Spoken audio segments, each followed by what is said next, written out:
हाँ, तो अब मैं आता हूँ नेक्स्ट क्वेश्चन। बेसिकली ये क्वेश्चन भी हमारा किससे, कॉम्प्लेक्स एनालिसिस से लिया गया है, ठीक है। तो बिना रीड के हम क्वेश्चन को रीड करते हैं। Consider the contour gamma given by gamma of theta is equal to e to the power 2 i theta when theta belong to 0 to pi by 2, 1 plus 2 e to the power 2 i theta when theta belong to pi by 2 3 pi by 2, e to the power 2 i theta when theta belong to 3 pi by 2 to 2 पाई, ठीक है। ये हमारे पास लिखा है, ये gamma of theta को define किया गया है। Then value of d z upon z into z minus two, इसकी वैल्यू को हमसे पूछा गया है, ठीक है।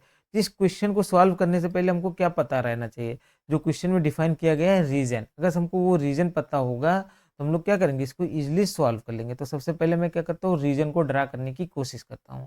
तो देखो सबसे पहले मैं क्या करता हूँ, ये हमारे पास क्या हो गया, वाई एक्सिस हो गया, ये हमारे पास एक्स एक्सिस हो जाएगा, ठीक।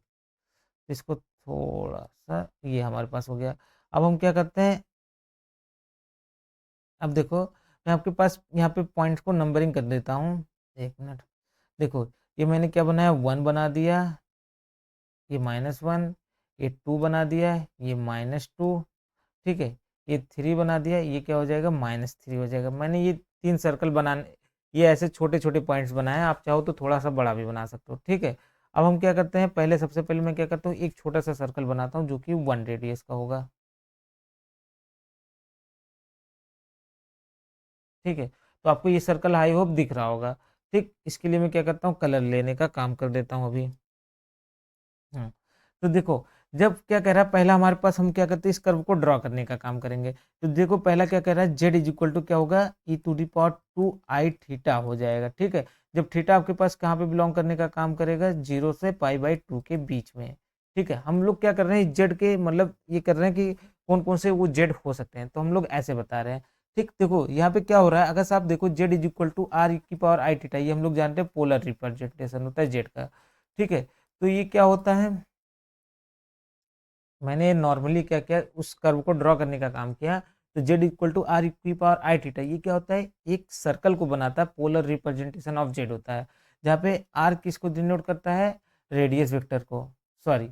अगर हम कहें mod of z is equal to, अगर हम इसको करते हैं तो होता है, ठीक है। Mod of z is equal to अगर हम लोग करें तो क्या करता है, ये बनाता है mod of z is equal to, ये बनाएगा आर को, ठीक है। तो क्या होता है, एक सर्कल होता है जहाँ पे रेडियस इसका कितना है, आर है, और सेंटर कितना है, 0,0 है। और जेड इज इक्वल टू जब हम लिखते हैं आर की पावर आई थीटा, तो ये क्या होता है, ये पोलर रिप्रेजेंटेशन होता है जेड का, ठीक है। तो बेसिकली मैंने क्या किया, मैंने इन जो इस कर्व पे जो पॉइंट लाई कर रहे हैं, तो उनका पोलर रिप्रेजेंटेशन लिखने का काम किया है जेड के टर्म में, ठीक है। तो क्या हो गया, आर इंटू ई की पावर आई थीटा, अगर मैं मॉडुलस लगा दूं तो क्या हो जाएगा, mod z is equal to 1। तो क्या हो गया, इसका मतलब ये यूनिट रेडियस का एक सर्कल है, ठीक है। बट थीटा कहाँ से कहाँ तक वेरी करेगा, देखो यहाँ पे थीटा क्या हो रहा है, 2 आई थीटा बन जा रहा है, ठीक है, फंक्शन में। तो आप ये देखो, अगर थीटा को आप 0 लोगे तो ये क्या होगा, जे ई की पावर 0 बनेगा, जो कि 1 हो जाएगा। फिर थीटा की वैल्यू जब आप पाई बाई 2 पे पहुंचोगे तो क्या हो जाएगा, ये पाई हो जाएगा, क्योंकि 2 से मल्टीप्लाई हो रहा है। पाई बाई 4 पे पहुंचोगे तो पाई बाई 2 हो जाएगा। मतलब क्या कर रहा है, अगर आप नॉर्मली देखो, अगर मैं 2 थीटा को अगर मैं 5 बना दूं, तो 5 क्या कर रहा है, 5 0 से पाई के बीच में वेरी करने का काम कर रहा है। और अगर जेड को इस तरीके से लिखूं, ये फर्स्ट है, हम इसको थोड़ा अच्छे से समझ लें। तो ई की पावर 5 आई लिखूं तो क्या होगा, यहाँ पे 5 जो वेरी करने का काम करेगा, 0 से पाई के बीच में वेरी करने का काम करेगा, ठीक है। तो अब आप देखोगे नॉर्मली मॉडुलस ऑफ जेड करोगे तो 1 आएगा। तो क्या होगा, ये यूनिट सर्कल को बता रहा है, और यहाँ पे 5 कहाँ से कहाँ तक वेरी करने का काम कर रहा है, 0 से पाई के बीच में।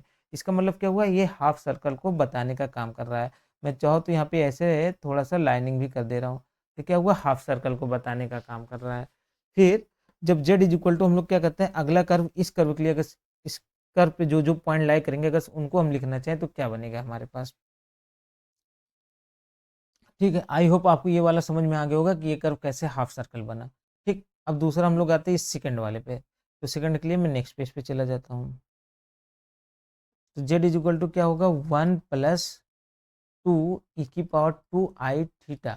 और थीटा कहाँ से कहाँ वेरी कर रहा है, थीटा वेरी कर रहा है पाई बाई 2 पे फिनिश हुआ था ना, pi by 2 to 3 pi by 2, ये हमारे पास गया था, ठीक है। यहाँ से यहाँ तक वेरी कर रहा है, थीटा इसमें बिलोंग करने का काम कर रहा है, ठीक। अगर आप इसको लिखना चाहोगे तो ये क्या हो जाएगा z minus one is equal to two e की power i theta, two i theta. ठीक, और अगर से आप इसको थोड़ा सा सॉल्व करना चाहोगे, मॉड लेना चाहोगे, तो क्या हो जाएगा mod of z minus one is equal to two हो जाएगा। ठीक है, तो ये हमारे पास क्या हो गया, ये देखो किसको रिप्रेजेंट कर रहा है, ये सर्कल को रिप्रेजेंट कर रहा है जिसका सेंटर वन है और रेडियस कितना है टू है। अब हम ये देखते हैं ये कितना घूम रहा है, ये सर्कल कहाँ से कहाँ तक घूम रहा है। तो देखो आपके पास सिंपली दिख रहा होगा कि क्या हो रहा है, ये पाई बाई टू से स्टार्ट हो रहा है और थ्री पाई बाई टू तक जा रहा है। अगर इनका डिफरेंस निकालोगे क्या आएगा, पाई आएगा। बट यहाँ पे क्या हो रहा है, उस थीटा में टू से मल्टीप्लाई हो रहा है, तो यानी इनका डिफरेंस जो होगा अगर जब इस पे हम ऑपरेट करेंगे तो क्या हो जाएगा, टू पाई हो जाएगा फॉर दिस गिवन फंक्शन के लिए, या कहें इस गिवन कर्व के लिए, ये हमारे पास हो जाएगा। ठीक है, ये हमारे पास क्या हो गया कि अभी थीटा जो इसके अकॉर्डिंग थीटा का जो डिफरेंस होगा टू पाई होगा। इसका मतलब क्या होगा, सर्कल पूरा का पूरा एक कंप्लीट रोटेशन, एक रोटेशन को कंप्लीट करेगा। ठीक है, और ये जो, अब मैं पीछे फिर से आ जाता हूँ, यानी कि आप ऐसे समझो कि क्या होगा कि हमारे पास जो थीटा आएगा, अगर मैं कहूँ कि पाई से, देखो पाई बाई टू से स्टार्ट कर रहा था यहाँ पे, तो क्या हो जाएगा टू से मल्टीप्लाई करेंगे तो पाई से स्टार्ट करेगा, फिर कहाँ जाएगा थ्री पाई बाई टू तक, मतलब कहाँ तक आपके पास जाएगा, थ्री पाई तक जाएगा। पाई से स्टार्ट किया फिर थ्री पाई तक जाएगा, गया तो यहाँ से ऐसे स्टार्ट किया टू पाई हुआ, फिर यहाँ पे आया फिर थ्री पाई हो जाएगा। ठीक, अगर इसके लिए हम सर्कल को ड्रा करें तो कैसा सर्कल बनेगा, सिंस यहाँ पे देखो क्या होगा, सेंटर तो वन हो जाएगा, तो सेंटर हमारे पास ये वन हो गया। ठीक, कलर दूसरा ले लेते हैं, तो सेंटर हमारे पास क्या हो गया, ये वन हो गया है। ठीक है, अब सेंटर हमारे पास वन हो गया, रेडियस कितना है टू है, तो रेडियस टू होने का मतलब क्या होगा, इधर ये इधर चला जाएगा और ये यहाँ पे। ठीक है, तो इस सर्कल को हम ड्रा करने का काम करते हैं, तो देखो ऐसा कुछ ड्रा होने का काम करेगा सर्कल हमारे पास, सेंटर वन है ना, तो ऐसा, एक मिनट, एक मिनट, एक मिनट,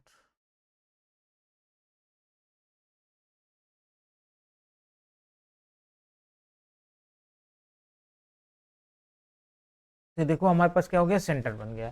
ठीक, अब आपको समझ में आ गया होगा ये हमारे पास गिवन रीजन दिया गया है, और इस रीजन के अंदर ही हमको बताना है कि मतलब जो हमारे पास ये इंटीग्रेशन इस फंक्शन का वो क्या क्या आएगा।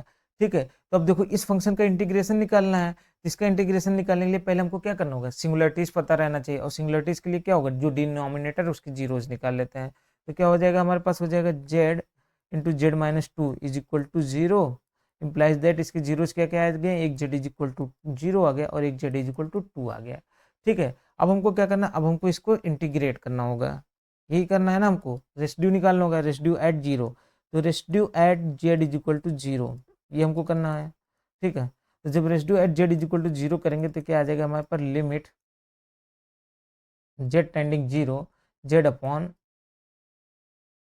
Z into z minus one, या ऐसे कर सकते थे z minus two, z into z f of z. ठीक है, तो हमारे पास क्या आ जाएगा, limit z tending zero, one upon zero minus two is equal to minus one upon two, ये हमारे पास आ गया फर्स्ट। अब क्या करेंगे, residue at z is equal to two हम लोग निकालने का काम करेंगे। ये क्या आ जाएगा, लिमिट जेड टेंडिंग टू, तो क्या आ जाएगा ये z minus two into f of z, f of z क्या है, वही है one upon z into z minus two, तो क्या आ जाएगा वो, limit z tending to one upon z is equal to one upon two, ये हमारे पास आ गया। अब देखो हमारे पास क्या है, ये रेसिड्यू एट जीरो ये आ गया हमारे पास, रेसिड्यू एट टू ये आ गया हमारे पास। बट अब हमको थोड़ा सा क्वेश्चन में और देखना है कि वाइंडिंग नंबर, वाइंडिंग नंबर मतलब क्या होगा, किसी एक पॉइंट को कर्व कितनी बार रोटेट कर रहा है, किसी एक पॉइंट के राउंड में कर्व कितनी बार घूम रहा है। तो देखो कि हमारा पॉइंट जो जीरो यहाँ पे है, इसके राउंड में एक बार कर्व ये इधर घूमा, ये एक हो गया वाइंडिंग नंबर, फिर ये वाला कर्व भी इसके राउंड में घूमा, तो इसका वाइंडिंग नंबर दो हो जाएगा जीरो का। और वन और टू का, टू देखो हमारे पास यहाँ कहीं पे है, और इसके राउंड में सिर्फ यही पीला वाला ही कर्व हमारे पास घूम रहा है, इसका वाइंडिंग नंबर कितना हो जाएगा, वन हो जाएगा। ठीक है, तो भाई हम काशी रेसिड्यू थ्योरम से क्या बोलेंगे, इंटीग्रेशन हमारे पास क्या हो जाएगा, जो इंटीग्रेशन को आई से रिप्रेजेंट करूँ तो क्या हो जाएगा, टू पाई आई, फिर क्या हो जाएगा, residue at z is equal to zero and plus residue at z is equal to two, ये आ गया। बट अब हमको क्या करना है, अब हमको ये भी देखना है कि 0 की बाइंडिंग नंबर कितनी है, 2 है, तो यहाँ आगे 2 से हमको मल्टीप्लाई करना होगा। ठीक है, तो क्या आ जाएगा 2 पाई आई, और यहाँ पे देखो 2 इंटू, ये देखो इसका जो हमारे पास अभी हमने निकाला तो कितना आया था, -1/2 रेसिड्यू प्लस 1/2। ठीक है, ये आ गया हमारे पास। अब सिंपली इसको देखोगे तो क्या आ जाएगा, 2 पाई आई इंटू -1 प्लस 1/2। ठीक है, ये किसके इक्वल हो जाएगा, 2 पाई आई इंटू माइनस -1/2। और अगर इनका मल्टीप्लाई कराओगे तो क्या आ जाएगा, -पाई आई। तो हमारा आंसर क्या हो जाएगा, -पाई आई। ठीक, ये क्वेश्चन अगर देखो आपको ये कर्व ड्रॉ कर लेते हो आप इजीली, तो आपके लिए क्वेश्चन सॉल्व करना बहुत इजी हो जाएगा। बट अगर आप यहाँ पे प्रॉब्लम करोगे तो आपको डिफिकल्टीज आएंगी। तो मुझे ये समझाना था, इसलिए क्वेश्चन लेंदी हुआ। अदरवाइज आप इसको सॉल्व करते तो 2 से ढाई मिनट आप मान के चलो ये सॉल्व हो जाएगा। तो आई होप आपको ये सॉल्यूशन समझ में आ गया होगा। और अगर आप चैनल पे नए हो तो प्लीज़ चैनल को सब्सक्राइब कर लीजिए, वीडियो को लाइक एंड शेयर कर लीजिए। और यहाँ पे ऑप्शन सी आपका क्या हो जाएगा, करेक्ट स्टेटमेंट हो जाएगा, -पाई आई।